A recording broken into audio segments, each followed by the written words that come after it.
இயேசு கிறிஸ்துவின் நாமத்தினாலே இந்த மதிய வேளையிலே உங்களை அன்போடு கூட வாழ்த்துகிறேன்.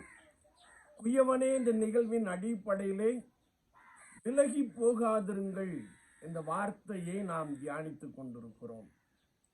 இன்றைக்கும் யாத்ராகமத்தின் புஸ்தகம் 14ஆம் அதிகாரம் 19ஆம் வசனத்தை நாம் வாசிக்கின்ற போது, அப்பொழுது இஸ்ரவேலின் சேனைக்கு முன்னாக நடந்த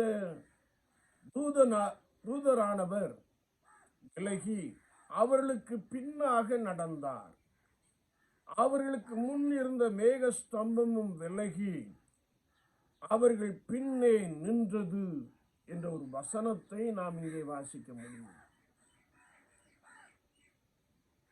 இஸ்ரவேல் ஜனங்களை மோசே எகிப்தின் அடிமைத்தனத்திலிருந்து வெளியே அழைத்து வந்த பொழுது ஆண்டவர் இஸ்ரவேலருக்கு பாதுகாப்பாக இருந்தார் என்பதை நாம் பரிசுத்த வசனத்தின் மூலமாக தெளிவாக அறிந்து கொள்ள முடியும். அவர்கள் வனாந்திரத்திலே பல ஆண்டுகளாக நடந்து ஆண்டவருடைய கற்பனைகளையும் பெற்றுக்கொண்டு கர்த்தருக்கேற்ற வழிகளிலே அநேகர் நடக்கிறவர்களாக காணப்பட்ட ஒரு அனுபவத்தை நாம் பரிசுத்த வேதாகமத்திலே தெளிவாய் அறிந்திருக்கிறோம். அவர்கள் எப்பொழுதெல்லாம் கர்த்தருடைய நாமத்திற்கு பயந்து கீழ்ப்படிந்தார்களோ அப்பொழுதெல்லாம் தேவ ஆவியானவர் அவர்களோடு கூட இருந்த சம்பவங்களை நாம் பலமாய் அறிந்திருக்கிறோம். மோசே என்னும் தீர்க்கன் அழைப்பை பெற்று இஸ்ரவேல் ஜனங்களை 6 லட்சத்திற்கும் அதிகமான இஸ்ரவேல் ஜனங்களை வழிநடத்தி செல்லுகின்ற ஒரு காட்சியை குறித்து வேதம் நமக்கு தெளிவாய் கற்றுக் கொடுக்கிறது. பார்வோனின் சேனை அவர்களை துரத்தி கொண்டு வருகிறது. அப்பொழுது கர்த்தருடைய ஆளுகை அல்லது கர்த்தருடைய பிரசன்னம் இந்த தம்முடைய ஜனங்களை சூழ்ந்து கொண்டதை குறித்து நாம் இந்த பகுதியிலே தெளிவாய் வாசிக்கிறோம்.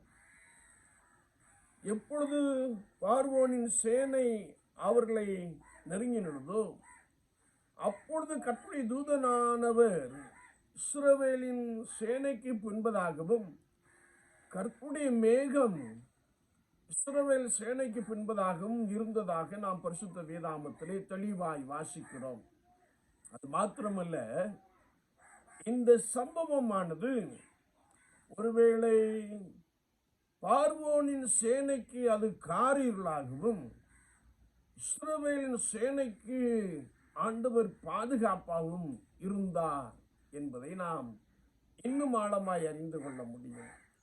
அது மாத்திரமல்ல, பகலிலே மேகஸ்தம்பமும் இரவிலே அக்னி ஸ்தம்பத்தோடும் ஆண்டவர் தம்முடைய ஜனங்களை நடத்தி வந்தார். என்னை கேட்டுக்கொண்டு இருக்கிற என் அன்பு சகோதரனே, சகோதரியே, இந்த சம்பவமானது எதை குறிக்கிறது என்றால், எப்பொழுதெல்லாம் இஸ்ரவேலின் ஜனங்கள் கர்த்தருடைய ஆளுகைக்குள்ளே கர்த்தருடைய பிரசன்னத்திற்குள்ளே நிரம்பி காணப்பட்டார்களோ அப்பொழுது அவர் அவர்களுக்கு போதுமானவராக இருந்தார் என்பதை வார்த்தை நமக்கு தெளிவாய் கற்றுக் கொடுக்கிறது. விசுவாச வாழ்க்கையிலே நாம் ஒவ்வொரு நாளும் கர்த்தருக்கு பிரியமாய் நடப்போம், கர்த்தருக்கு பிரியமானதை செய்வோம். அப்பொழுது அவருடைய ஆளுகை அல்லது அவருடைய பிரசன்னம் நம்மை பாதுகாத்து கொள்ளும் என்பதாக ஆண்டவர் இந்த வார்த்தையை திருஷ்டாந்தப்படுத்தி வைத்திருக்கிறார். விசுவாச வாழ்க்கையிலே நான் கர்த்தருக்கு பிரியமானதை செய்கிற ஒரு குடும்பமாய் மனிதனாய் காணப்படுகிறோமா? அப்படி இருந்தால் தேவ ஆளுகை, தேவ பிரசன்னம் உங்களை பாதுகாத்து கொள்ளும். உங்களுக்கு விரோதமாய் எழும்புகிற எவ்விதமான ஆயுதம் என்றாலும் கர்த்தர் அதை யுத்தம் பண்ணி முடித்து போடுகிறார்.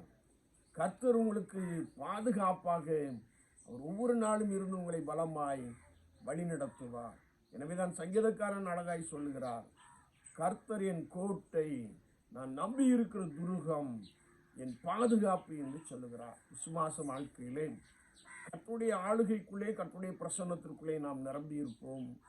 கர்த்தர் உங்களோடு கூட இருந்து உங்களை அற்புதங்களினாலும் அடையாளங்களினாலும் பலமாய் வழிநடத்துவாராக. ஆமீன், ஆமீன்.